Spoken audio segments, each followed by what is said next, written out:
Hello and welcome back to my channel. ഇന്ന് നമ്മൾ ഗോതമ്പ് നുറുക്കുകൊണ്ട് വളരെ എളുപ്പത്തിൽ തയ്യാറാക്കി എടുക്കാൻ പറ്റുന്ന നല്ല സോഫ്റ്റ് ആയിട്ടുള്ള ഒരു അപ്പത്തിൻ്റെ റെസിപ്പിയാണ് കേട്ടോ. സാധാരണയായിട്ട് നമ്മൾ ഗോതമ്പ് നുറുക്കുകൊണ്ട് ഉപ്പുമാവ് വയ്ക്കാറുണ്ട്, അതുപോലെ പായസം വയ്ക്കാറുണ്ട്, അങ്ങനെ പലതും ട്രൈ ചെയ്ത് നോക്കാറുണ്ടെങ്കിലും ഇതേപോലൊരു അപ്പം അധികം ആരും ട്രൈ ചെയ്ത് നോക്കിയിട്ടുണ്ടാവില്ല. അപ്പോൾ നമുക്കിത് വളരെ സിമ്പിളായിട്ട് ഉണ്ടാക്കിയെടുക്കാൻ പറ്റുന്നതാണ്.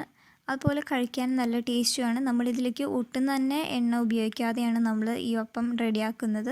അതുകൊണ്ട് തന്നെ ഇത് നല്ലൊരു ഹെൽത്തിയുമായിട്ടുള്ള ഒരു റെസിപ്പിയാണ്. അപ്പോൾ ഇത് നമുക്ക് എങ്ങനെയാണ് ഉണ്ടാക്കുന്നതെന്ന് നോക്കാം. അപ്പം ഞാൻ അപ്പം ഉണ്ടാക്കാൻ വേണ്ടിയിട്ട് ഇവിടെ ഒരു 2 കപ്പ് ഗോതമ്പ് നുറുക്ക് എടുത്തിട്ടുണ്ട്.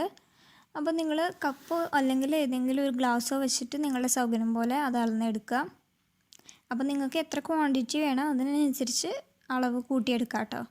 ആദ്യം തന്നെ ഇത് കുറച്ച് വെള്ളം ഒഴിച്ചിട്ട് നല്ലപോലെ ഒന്ന് കഴുകിയെടുക്കണം. ഒരു 2-3 തവണ നല്ലപോലെ വെള്ളം ഒഴിച്ചിട്ട് ഇതൊന്ന് കഴുകിയെടുക്കുക. എന്നിട്ട് ഇത് കുറച്ച് വെള്ളം ഒഴിച്ചിട്ട് ഇതൊരു അരമണിക്കൂർ നേരത്തേക്ക് ഇതൊന്ന് കുതിർക്കാനായിട്ട് വെക്കണം. അപ്പോൾ ആ നേരം കൊണ്ട് ഈ ഗോതമ്പ് നുറുക്കൊക്കെ നല്ലപോലെ കുതിർന്ന് കിട്ടും കേട്ടോ. ഇപ്പോൾ ഏകദേശം ഒരു അരമണിക്കൂർ കഴിഞ്ഞിട്ടുണ്ട്. ഇനി ഇതെല്ലാം കൂടി ഞാനൊരു ജാറിലേക്ക് ഇട്ട് കൊടുക്കുകയാണ്. ഇത് നമുക്കിനി ഇത് അരച്ച് ദോശമാവ് പോലെ നമുക്കിതൊന്ന് അരച്ചെടുക്കണം. അപ്പോൾ ഞാൻ ഈ കുതിർത്ത് വെച്ചിട്ടുള്ള ഈ ഗോതമ്പ് നുറുക്ക് മുഴുവൻ ഞാൻ ഇതിലേക്ക് ഇട്ട് കൊടുക്കുകയാണ്.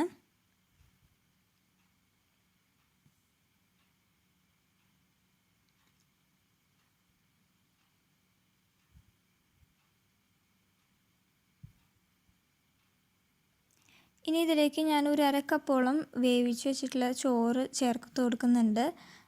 അപ്പോൾ നമ്മൾ ചോറൊക്കെ ചേർത്ത് കൊടുക്കുകയാണെന്നുണ്ടെങ്കിൽ നമ്മൾ അപ്പമൊക്കെ ഉണ്ടാക്കുമ്പോൾ അത് നല്ല സോഫ്റ്റായി കിട്ടാൻ വേണ്ടിയിട്ടാണ് കേട്ടോ നമ്മൾ ചോറ് ചേർക്കുന്നത്.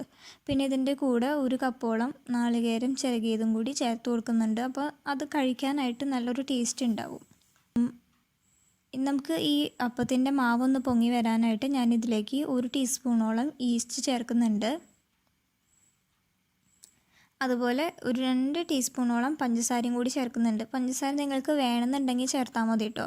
ഇതിന് ചെറിയൊരു മധുരം ഉണ്ടാവും, അപ്പോൾ അതിന് വേണ്ടിയിട്ടാണ് ഞാൻ പഞ്ചസാര ചേർത്തിട്ടുള്ളത്. അപ്പോൾ നിങ്ങൾക്ക് മധുരം വേണ്ടാന്നുണ്ടെങ്കിൽ പഞ്ചസാര ചേർക്കണ്ട. ഇതൊന്ന് നെകക്കി ഒന്ന് വെള്ളം ഒഴിച്ചിട്ട് ഇതൊന്ന് നന്നായിട്ടൊന്ന് അരച്ചെടുക്കാം. ഇതിപ്പോൾ നുറുക്ക് ഗോതമ്പ് ഞാൻ നല്ലപോലെ അരച്ചെടുത്തിട്ടുണ്ട്. ആ നുറുക്ക് ഗോതമ്പൊക്കെ നല്ലപോലെ അരഞ്ഞ് കിട്ടണം കേട്ടോ. ചെറിയ ചെറിയ തരികളുണ്ടെങ്കിലും കുഴപ്പമില്ല. ഇതിപ്പോൾ ഞാൻ അരച്ചെടുത്തിരിക്കുന്നത് ദോശമാവിൻ്റെ അത്രയ്ക്ക് കട്ടിയില്ല, എന്നാൽ ഒരുപാട് ലൂസുമല്ല, ചെറിയൊരു തിക്നെസ്സോട് കൂടിയിട്ടാണ് ഞാനിപ്പോൾ ഇത് അരച്ചെടുത്തിട്ടുള്ളതാണ്. ഇതാണ് ഇതിൻ്റെ ഒരു കൺസിസ്റ്റൻസി എന്ന് പറയുന്നത്. ഈ ഒരു പാകത്തിൽ വേണം നിങ്ങൾ ഈ അപ്പത്തിൻ്റെ മാവ് അരച്ചെടുക്കാനായിട്ട്. ഇനി ഇതൊന്ന് മൂടി വയ്ക്കാം. ഇതൊരു 3-4 മണിക്കൂറെങ്കിലും മൂടി വയ്ക്കണം. ഇതിപ്പോൾ ഞാൻ തലേദിവസമാണ് അരച്ച് വെച്ചിട്ടുള്ളത്. അപ്പോൾ ഞാൻ പിറ്റേ ദിവസം രാവിലെ തുറന്ന് നോക്കിയപ്പോഴത്തേക്കും മാവൊക്കെ നല്ലപോലെ പുളിച്ച് ഒന്ന് പൊങ്ങി വന്നിട്ടുണ്ട്.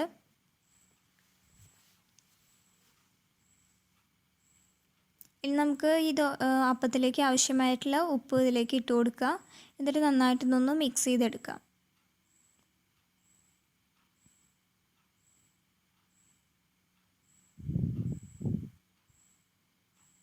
അപ്പോൾ അപ്പത്തിനുള്ള മാവ് ഇപ്പോൾ റെഡി ആയിട്ടുണ്ട്. ഇനി നമുക്കിത് ഓരോന്നായിട്ട് ചുട്ടെടുക്കാം.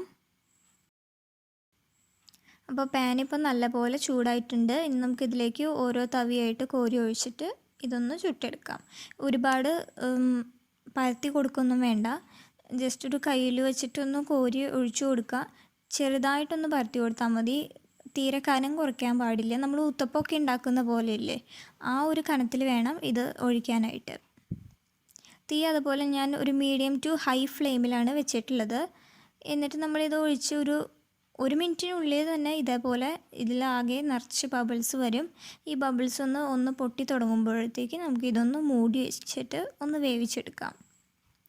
ഇതിപ്പോൾ ഈ സെൻറ്ററിലടക്കം നിറയെ ബബിൾസ് വന്ന് തുടങ്ങിയിട്ടുണ്ട്.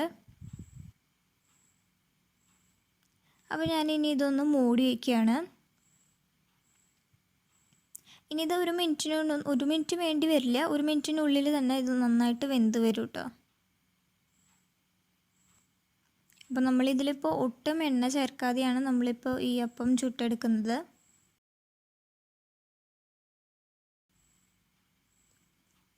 ഇതിപ്പോൾ റെഡി ആയിട്ടുണ്ട്. കണ്ടില്ലേ, ഇപ്പോൾ ഒരു 2 മിനിറ്റിനുള്ളിൽ തന്നെ നമുക്കിത് പെട്ടെന്ന് റെഡിയാക്കി എടുക്കാൻ പറ്റുന്നതാണ്.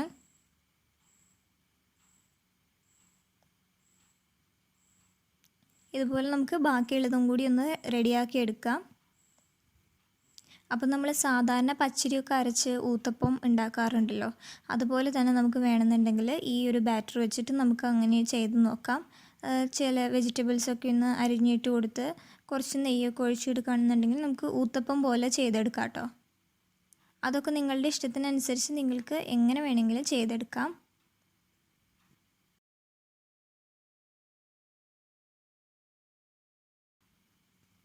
അപ്പോൾ രാവിലത്തെ ബ്രേക്ക്ഫാസ്റ്റിനൊക്കെ നമുക്ക് കുട്ടികൾക്കൊക്കെ കഴിക്കാൻ കൊടുക്കാൻ പറ്റുന്ന നല്ലൊരു റെസിപ്പിയാണിത്. അങ്ങനെ ഞാൻ അപ്പം എല്ലാം ചുട്ടെടുത്തിട്ടുണ്ട്.